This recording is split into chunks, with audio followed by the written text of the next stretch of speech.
You're gonna put some water in here so that whenever it gets nice and hot, it'll put some steam in the air and keep it from being all dry in here. It'll put some moisture back. All right. So we'll start recording now. Okay. And then we'll talk a little bit about your life here on this property. So you still own quite a bit of the property here. Yeah, you yes, ended up with yes. part of it there. I guess your sister got some. And, My sister's got some, yes. And then how many acres you still got right here associated? I've got 240 acres and 80 acres left out of it. Out of the, at one time, about 800 acres. 800. Now, what did you mainly farm? I mean, you raised just cows, or did you farm any? I raised, my grandfather raised cattle and corn. And then when I got big enough to farm, I raised the cattle, the corn, got into the tobacco business, and then got a little bit older in farming more. Got into soybeans and corn. And of course, tobacco, we got into quite a bit of raising tobacco. So what was the most profitable thing that you found? Tobacco is supposed to be your most money crop, and it's a 13-month-a-year crop because usually you'll sell it in December, and they pay the taxes with it and have enough left over to buy the Christmas stuff like that. It's kind of a break even because you put all the money in it during the year and then you get it all back and then make a profit. Yeah. So did you sell your allotment out and retire? No, from the that? the government took it down. Took it out, yeah. So what do you mean by that? What happened? Okay, there? we had a price support, and everybody thought the government furnished the price support. They grade your tobacco in different grades, and if it didn't bring that grade, it went into what's called the tobacco pool. So let's say, for instance, it brought 50 cents a pound, and they didn't think that was enough, so they would buy the pool would. Then at some time later, they put it in storage. Sometimes later, they would bring it out and resell it. And if it brought 65 cents, they take their expense out and send you a check for the balance. And that was, they said it was government supported. Well, it was, but the farmers was the one that had the money in it. They took, and of course, cancer come along, and they proved that tobacco, and so they took the price support off of it. And they offered us. They cut the poundage, and until we nearly had nothing. And then they paid us off, and we just out of it. And now, if you raise tobacco, and some of the boys still do, they get a contract, and it has to be a certain grade, certain quality of tobacco. If it don't meet it, then they don't pay it. So. And it's a very expensive crop. It's very, very expensive, especially on the end with all your chemicals and your fertilizers and everything. Yes, it's very expensive. So we talked. What else you got here? Okay, this is a dough board, and from a family just across the river. That's my grandfather, and the Garrett family was moving out and moving up to Jamestown, where it's closer to the stores and the hospitals and the doctor's offices, and was cleaning out the smokehouse. And I was standing there, and the man said, "Here, you can have this." And it's this dough board. And about the time that I got it in my hand, my grandfather gave me a hip shove out of the way and took it and said, "Thank you." But he said, "When I'm dead and gone, you can have it." So I have it. This is, and that was in the late 50s when I got this. But the family's all gone now. And this is what they would, when they grind the meal up and flour and everything, they had mix their milk, and that was their bowl. So what year you think they made that? 1800s? It has to be the 1800s. Yeah, that was probably handed down to that family. So this is your dad here with my grandfather. Your grandfather. That's my grandfather. So he was the one with you that day. That's right. And so he must have really liked it because he got a picture here with it. And, Right. Yeah. So he must have knew a little bit about that. I guess he had probably seen some used. He was raised on those. Yes. They was raised on that. He built his new house across the road over there in the late 40s, early 50s, and built the barn.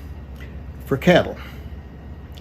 And he was going up to rent a store over at Jamestown, and he was going to Knoxville to buy used furniture, put some furniture over there. And somebody come along, wanted it, whose wheel went over, and they made a sale. So he put some more in there. He made another sale. So then the next thing he done, we cleaned it all out, cleaned all the stalls out, floored the bottom, and the top was floored for putting hay and everything, and that's where he started his Bob's Bargain Barn, furniture barn. And 90% of what you see in this store would go through that barn. If I wanted it, I had to bring it over here and hang it up, or he'd sell it. Dad collected cast iron and had them in the back room. He had 10 or 15 pieces of cast iron, and come in one day and told my dad, said, well, I sold all of them. He said, you did? Yeah. He said, what'd you get for them? He $50-some. Oh, well, he said, that's pretty good. Said, I had $110 in them. But he loved his philosophy was 1% profit. He only made 1% profit. He bought it for a penny and sold it for 2. So that was 1% profit.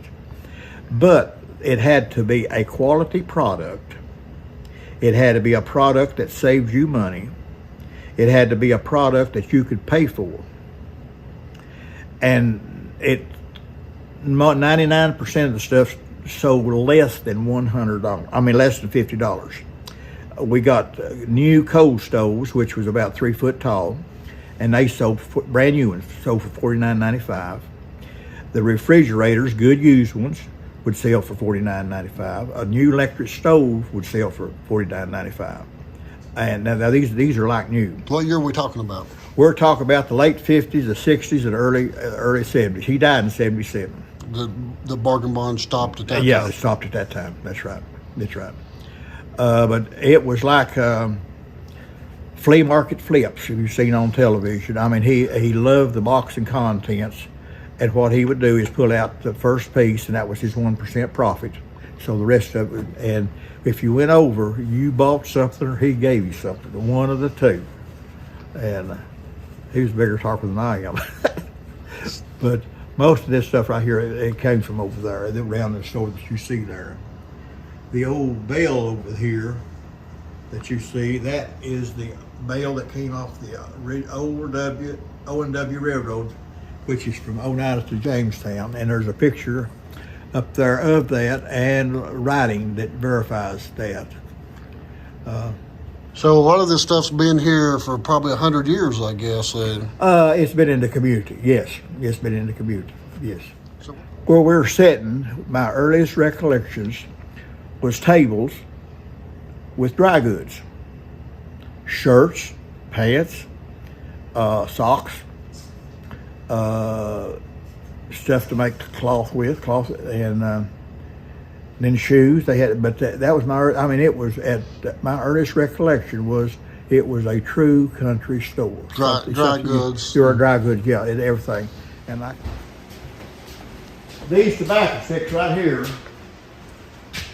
I bought. Went over one night, and I believe we gave a nickel a piece for them or a dime, one of the two. They are split white oak tobacco sticks. I personally used these tobacco sticks on this farm for over 50 years till we got out of it. Yeah, that's it. So they lasted that long? Yeah, that's a split white oak, and I fixed them up, and I've got just a few left. And what I do is make a little walking sticks and give them to special friends that appreciate it. Yeah, I'm gonna have 3 or 4 left, I think, but sold them. So are there other stuff in here from your parents and grandparents that you recognize? This chain bucket come out of a cistern down in Rugby. This hay hook and rope is what we would drop off. Went over to the barn upstairs. You drop that hook down, hook it underneath the couch, my grandfather would pull it up, and I'd be on the other end, and that's how we put the furniture upstairs. So he just used the barn for cattle, then all of a sudden found out that furniture sold good and started using it for the furniture store. Right. And this is a crossbow that my brother-in-law, who was in the Marine Corps, sent from Vietnam. And it was actually set up in a booby trap. We misplaced the strings off of it. I remember my earliest recollection of going with him, and they unloaded. His uncle was county agent and had made some kind of a deal to get dairy calves in from up north, from the dairy herds. They was Jersey calves.